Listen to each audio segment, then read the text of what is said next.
አርበኛ መሐመድ ቢሆኔ ኮር የኮሩ ዋና አዛዥ መቶ አለቃ ኤርሚያስ ብጨው የደስታ መልእክቱን ያስተላልፍልናል። ወደ መድረክ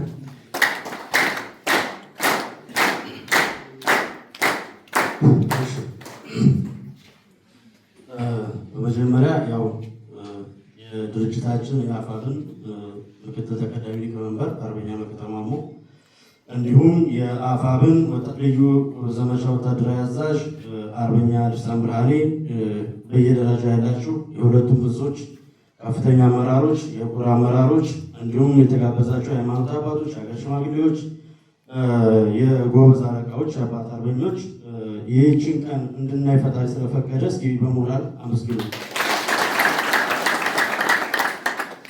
እውነት ለመናገር እንግዲህ ይህን ቀን ለማየት የማይጓጓ አይደለም ሰራዊታችን፣ ማህበረሰባችን፣ እዚህ ያለ አመራር ቀርቶ ዛፉን ቅጠሉን ጭምር ሲመኝ የነበረ ነው ብል ማጋነን አይሆንም።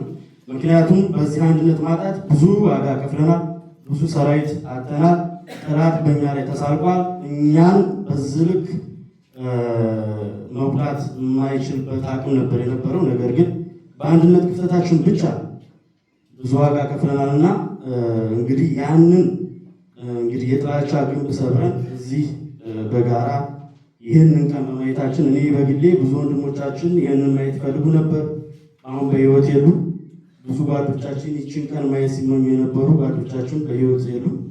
እኔ በግሌ ግን ይችን ቀን ስላየው በጣም ደስ ብሎኛል። በእውነት ይሄ ቀን እንዲመጣ ብዙ ዋጋ ከፍላችሁ እንደ ድርጅትም እንደ እዝም እዚህ ቦታ ላይ እንድንገኝ የአንድነት እንዲበሰር ያደረጋችሁ ጓዶች ትልቅ ክብር አለኝ። እግዚአብሔር ያክብርልኝ ማለት ፈልጋለሁ።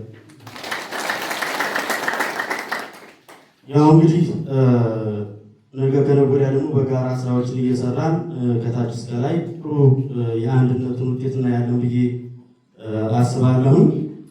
ቅድም አንድ አባታችን እንደተናገሩት ትልቁ ነገር በተለይ በትግል ላይ ፍቅር ነው።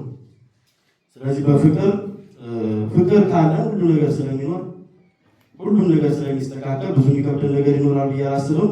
አበዛሁባችሁ። አመሰግናለሁ።